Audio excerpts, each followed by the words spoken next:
saudara-saudara kekasih dimanapun berada, salam sehat dari kami Evangelis Rospika Sianturi. Sebelum kita disapa oleh firman Tuhan, marilah kita berdoa. Bapa di dalam surga, mengucap syukur pagi hari ini Tuhan.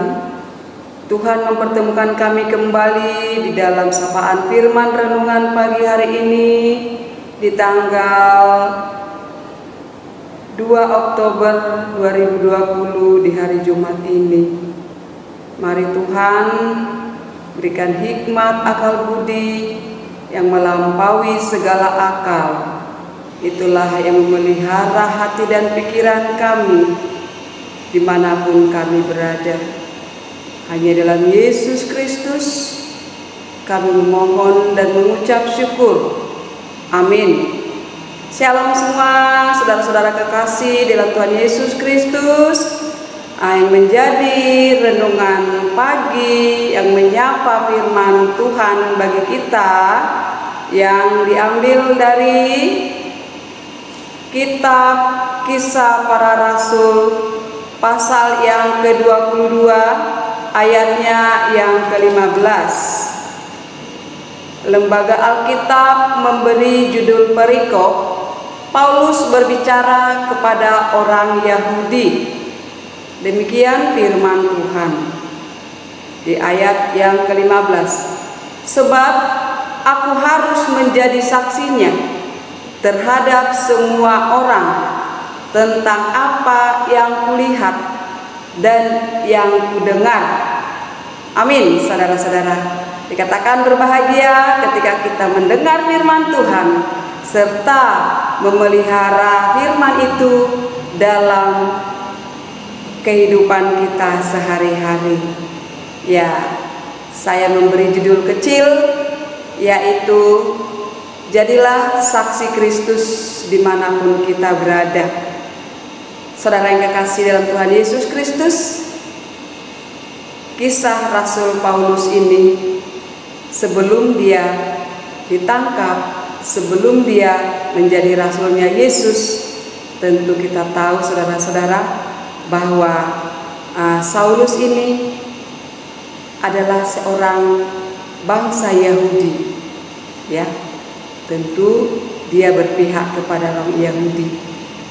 Nah, saudara kekasih, di samping dia bangsa Yahudi, tetapi dia menerima ajaran dan pendidikan orang Romawi. Saudara kekasih, kita tahu tadi dia Saulus, nama aslinya karena dia masih senang membunuh, senang menganiaya rasul-rasulnya Kristus, apalagi tidak suka mendengar firman Tuhan. Saudara yang kekasih dalam Tuhan Yesus Kristus, ketika Saulus menuju perjalanan ke Damsyik, nah di sana dia mengalami suatu musibah yang besar. Kenapa mengalami musibah yang besar?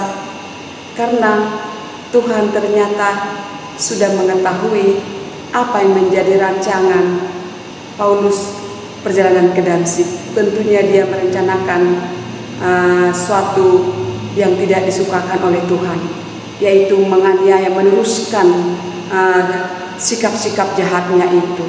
Tentu ada maksud Tuhan untuk Saulus. Dia ditangkap di sana, dia mendapatkan sebuah kecelakaan musibah.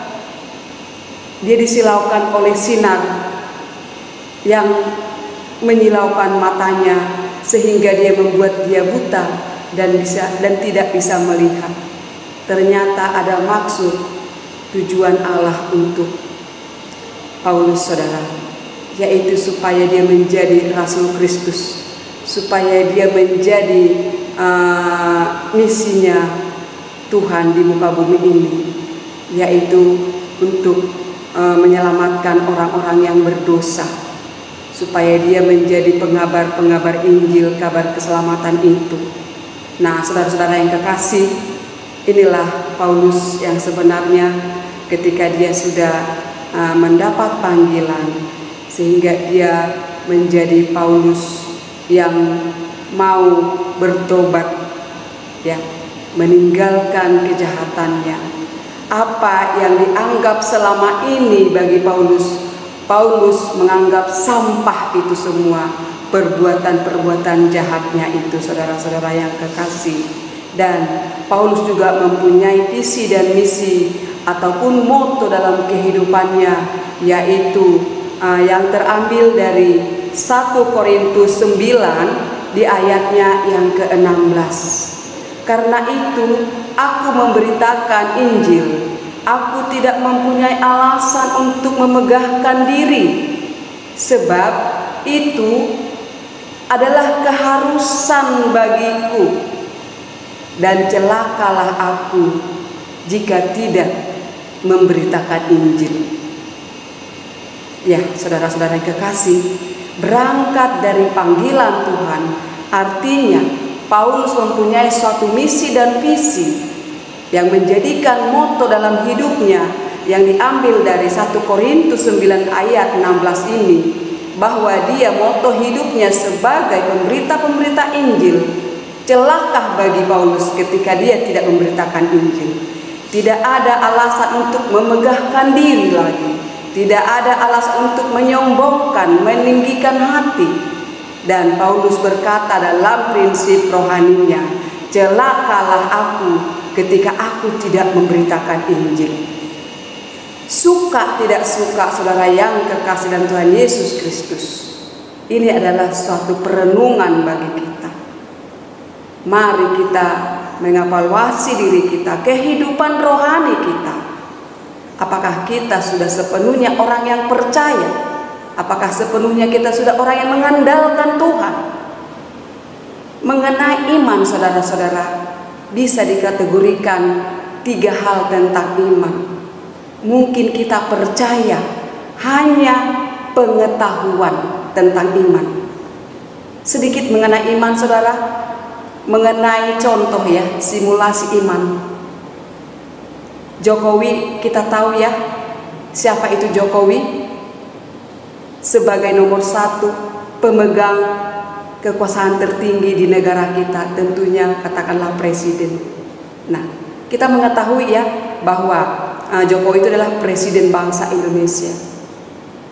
Tetapi untuk kita ketemu dengan presiden, apakah kita boleh? Kalau tidak ada link kita, tentu tidak bisa, hanya mengetahui saja. Nah, yang kedua, kita percaya di pikiran kita, pengetahuan kita, ya, hal-hal yang sementara mengenai iman. Kita mengandalkan iman kita hal-hal yang sementara. Mungkin kita diperhadapkan dalam suatu kesulitan, oh Tuhan, datang kepada Tuhan, ya Tuhan Yesus, keluarkanlah kami dari musibah ini. Baik enggak kita mengandalkan? Baik, saudara-saudara, tetapi hanya hal-hal yang sementara saja. Mungkin mendoakan, memohon anaknya supaya berhasil, supaya menjadi lulus, menjadi anak yang berhasil, datang kepada Tuhan. Hanya sementara itu saja, hal-hal yang tertentu, duniawi itu, saudara-saudara.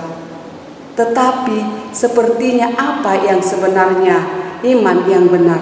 Berarti kita harus mengenal, mengetahui, dan yang ketiga, dan mengandalkan Yesus itu sebagai juru selamat. Bukan hanya di mulut, bukan hanya di pengetahuan, bukan hanya sementara, tetapi mengandalkan Yesus itu sebagai Tuhan dan juru selamat secara totalitas, bukan tertentu saja kita datang kepada Yesus, saudara-saudara.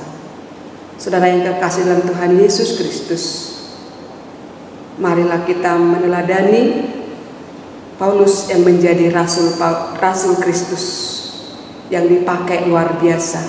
Marilah kita meninggalkan kebiasaan-kebiasaan yang tidak berkenan di hadapan Tuhan.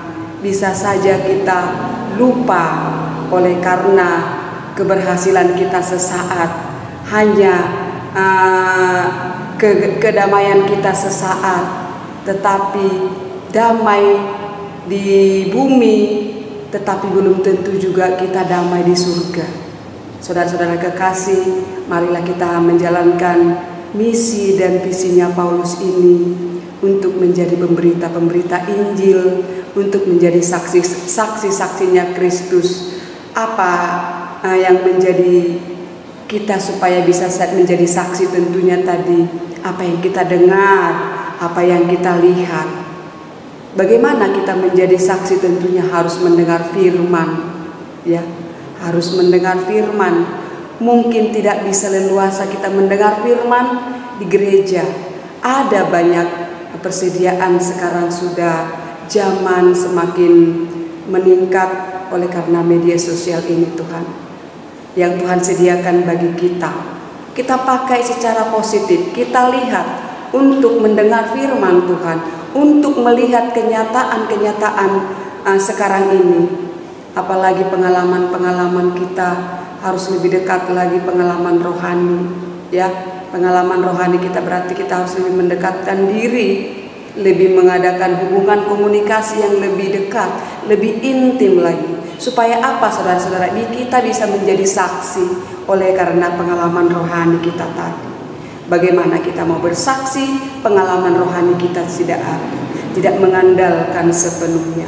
Bapak yang terkasih, saudara-saudaraku dimanapun berada, marilah kita menjadi saksi-saksi Kristus oleh pengenalan Tuhan, oleh karena pengorbanan Tuhan yang sudah rela mengorbankan nyawanya di kayu salib sekali untuk selama-lamanya demi menyelamatkan kita, demi kasihnya kepada kita.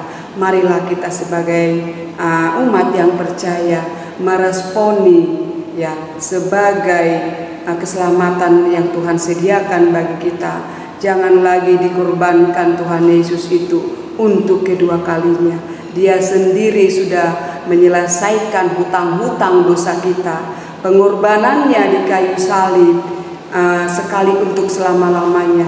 Dia mati, dia bangkit, naik ke surga untuk menyediakan tempat bagi kita yang percaya. Oleh sebab itu kita harus menjadi saksi-saksi Kristus.